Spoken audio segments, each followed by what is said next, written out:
Excel PU college ಗುರುವಾಯಿನಕೆರೆ, ಕರ್ನಾಟಕದ number 1 PU college. Admissions open now. ಮಧ್ಯಪ್ರಾಚ್ಯ ಯುದ್ಧ, ಹಾರ್ಮುಜ್ ಜಲಸಂಧಿ ಬಂದ್, ಎಲ್ಪಿಜಿಯಲ್ಲಿ ಭಾರಿ ಕೊರತೆ. 19 ಕೆಜಿ ವಾಣಿಜ್ಯ ಎಲ್ಪಿಜಿ ಸಿಲಿಂಡರ್ಗಳ ಪೂರೈಕೆಗೆ ನಿರ್ಬಂಧವನ್ನು ವಿಧಿಸಲಾಗ್ತಾ ಇದೆ. ನೋಡಿ, ಯುದ್ಧ ಆಗ್ತಾ ಇದೆ. ಒಂದು ಕಡೆ ಇಸ್ರೇಲ್ ಅಮೆರಿಕ ಜಂಟಿಯಾಗಿ ಇರಾನ್ ಮೇಲೆ ಯುದ್ಧ ನಡೆಸ್ತಾ ಇದೆ. ಆ ಯುದ್ಧದ ಎಫೆಕ್ಟ್ ಇಲ್ಲೂ ಕೂಡ ತಟ್ಟಿದೆ.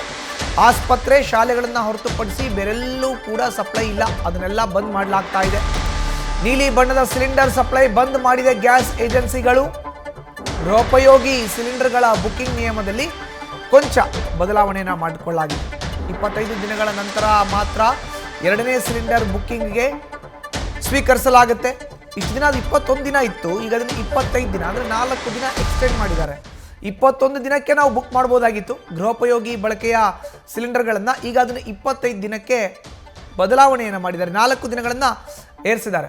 ಹೆಚ್ಚಿನ ಮಾಹಿತಿ ನೀಡಿದರೆ ನಮ್ಮ ಪ್ರತಿನಿಧಿ ಚಂದ್ರಮೋಹನ್ ದೂರವಾಣಿ ಸಂಪರ್ಕಕ್ಕೆ ಸಿಕ್ಕಿದ್ದಾರೆ. ಚಂದ್ರಮೋಹನ್, ಈಗ ಯುದ್ಧದ ಎಫೆಕ್ಟ್ ನಮಗೂ ಕೂಡ ತಟ್ತಾ ಇದೆ.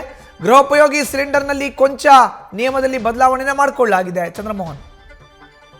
ಹೌದು ಮಧುಸೂದನ್, ಮುಖ್ಯವಾಗಿ ದೆಹಲಿ ಮತ್ತು ಎನ್ಸಿಆರ್ ಹಾಗೂ ಉತ್ತರ ಭಾರತದ ರಾಜ್ಯಗಳಲ್ಲಿ ಗೃಹ ಬಳಕೆಯ ಎಲ್ಪಿಜಿ ಸಿಲಿಂಡರ್ನ ಕೊರತೆಯ ಭೀತಿ ಕಾಡ್ತಾ ಇದೆ. ಇದರಿಂದಾಗಿ ಜನ ಗ್ಯಾಸ್ ಏಜೆನ್ಸಿಗಳ ಮುಂದೆ ಎಲ್ಪಿಜಿ ಸಿಲಿಂಡರ್ಗಳ ಖರೀದಿಗಾಗಿ ಮುಗಿಬಿದ್ದಿದ್ದಾರೆ. ಉದ್ದನೆಯ ಕ್ಯೂಗಳು ಗ್ಯಾಸ್ ಏಜೆನ್ಸಿಗಳ ಮುಂದೆ ಕಂಡು ಬರ್ತಾ ಇದೆ.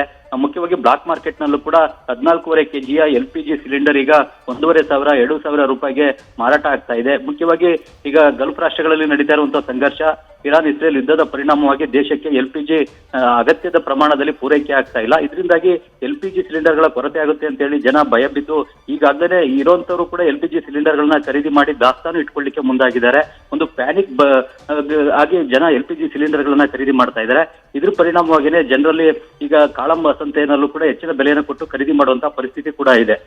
ಜೊತೆಗೆ ಮುಖ್ಯವಾಗಿ ಈಗ ಎಲ್ಪಿಜಿ ಸಿಲಿಂಡರ್ಗಳ ಬುಕ್ ಮಾಡುವಂತ ಅವಧಿಯನ್ನು ಕೂಡ ಈಗ 25 ದಿನಗಳಿಗೆ ಏರಿಕೆಯನ್ನು ಕೂಡ ಮಾಡಲಾಗಿದೆ. ಈ ಮೂಲಕವಾಗಿ ದಾಸ್ತಾನು ಮಾಡಬಾರದು ಮತ್ತು ಕಾಳಸಂತೆಯಲ್ಲಿ ಮಾರಾಟವನ್ನು ತಡೆಯಲಿಕ್ಕೆ ಕೇಂದ್ರ ಸರ್ಕಾರ ಕ್ರಮ ಕೈಗೊಂಡಿದೆ. ಜೊತೆಗೆ ದೇಶದಲ್ಲಿರುವಂತಹ ಆಯಿಲ್ ರಿಫೈನರಿಗಳಿಗೂ ಕೂಡ ಎಲ್ಪಿಜಿಯನ್ನ ಹೆಚ್ಚಿನ ಪ್ರಮಾಣದಲ್ಲಿ ಉತ್ಪಾದನೆ ಮಾಡಬೇಕು ಮತ್ತು ಹೆಚ್ಚಿನ ಪ್ರಮಾಣದಲ್ಲಿ ಉತ್ಪಾದನೆ ಮಾಡಿದ್ದನ್ನ ದೇಶೀಯ ಬಳಕೆದಾರರಿಗೆ ಸಂಪೂರ್ಣವಾಗಿ ಪೂರೈಕೆ ಮಾಡಬೇಕು ಅನ್ನೋ ಸೂಚನೆಯನ್ನು ಕೂಡ ಕೇಂದ್ರ ಸರ್ಕಾರ ಕೊಟ್ಟಿದೆ.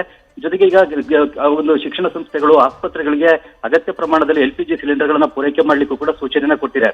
ಇನ್ನು ಹೋಟೆಲು, ರೆಸ್ಟೋರೆಂಟ್ಗಳಿಗೆ ಮತ್ತು ಕೈಗಾರಿಕಾ ಉದ್ದೇಶಕ್ಕೆ ಒಂದು ಎಲ್ಪಿಜಿ ಸಿಲಿಂಡರ್ನ ಪೂರೈಕೆ ಮಾಡೋ ಬಗ್ಗೆ ಒಂದು ತೈಲ ಮಾರುಕಟ್ಟೆ ಕಂಪನಿಗಳ 3 ಅಧಿಕಾರಿಗಳ ಸಮಿತಿಯನ್ನು ಕೂಡ ಕೇಂದ್ರದ ಪೆಟ್ರೋಲಿಯಂ ಇಲಾಖೆ ರಚನೆ ಮಾಡಿದೆ.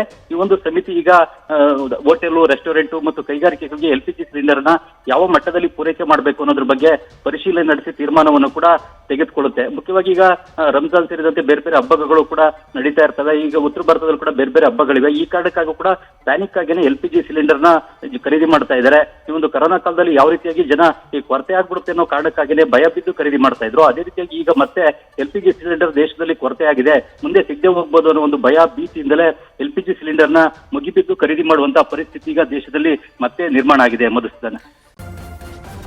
ನ್ಯೂಸ್ ಫಸ್ಟ್, ನಿರ್ಭೀತಿಯಿಂದ ನಿಮ್ಮ ಪರವಾಗಿ.